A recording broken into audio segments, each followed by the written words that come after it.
everyone. Today we're at the Honor List special screening with Sasha Pieterse. Hi. And this is On the Spot Interviews. Wow, it is great to meet you. I've been doing interviews for almost 7 years now, and we still haven't run into each other, so this is great. So happy to finally meet you. Yes, thank you. So the Honor List was such a special movie for me to watch. I loved that you guys touched on everything, and got connected to Pretty Little Liars, of course. There's such a parallel between how a tragedy can bring people together in both movies. Is that something that you were consciously thinking of as you were filming, or how did that work? Totally. I mean, I feel like Isabella's character is very strong. There's a crazy arc. And yes, similarity for sure in the way that I'm proud to be a part of this project because it handles grief. And PLL was definitely a hyper reality, but at the same time, what I loved about it was that it didn't joke around with the fact that teenagers go through hard things. It's no lie. You don't have to be an adult to go through hard things. In fact, it starts very young. So I think to touch on that and to touch on these girls who are really strong but still have a lot of issues, to go through change and to realize that just because they're different doesn't mean that they can come together, I think it's really important. I think it's an important story that was told. Each character is very strong and meaningful.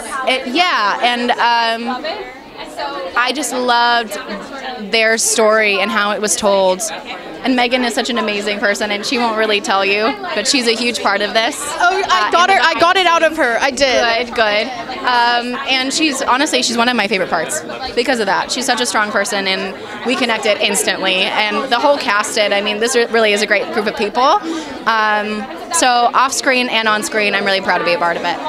And you were incredible. We as viewers are proud, and as fans. And I love the female empowerment that came through. And you guys literally touched on basically every issue that comes about in high school, between the Worth the Wait app, which is kind of dealing, not really, but kind of dealing with sexting, and then the heartbreak, the slut shaming, the body shaming. So which one do you want people to kind of hold on to the most, who maybe are in high school and are maybe doing these types of things without realizing the damage it causes? I think to bring them all together as a whole, even though they're very separate, hard issues, I think the overall meaningful part of this movie is to be yourself. Because, more so, let me say that not to be embarrassed of yourself. I feel like all of these girls are hiding something about themselves because they're embarrassed about what people might think about them. And that's such a sad notion, and it's not just a high school thing, it's an adult thing, it's a kid thing, it's an everybody thing. Yeah, and I think the way that they connect with each other in the end, as far as not being afraid of who they are, that's what I really want to resonate, because that can relate to anybody in any part of their lives.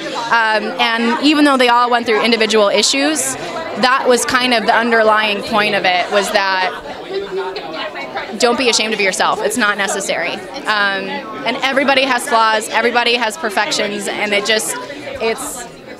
a beautiful story that I'm really proud to be a part of. Yeah, it really was a beautiful story, and it shows that even the people who might seem perfect on the outside or whatever, or kind of put on that persona, everyone has baggage. Maybe it's emotional, maybe it's physical, but everyone has something they literally carry around their entire life. So yeah, thank you again for being such a crucial part of the movie and touching on issues that I really identified with personally in my high school experience. Yeah, so thank you again, and a big congratulations. Thank you so much. I really appreciate it. It's nice to meet you. You too. Bye. Bye.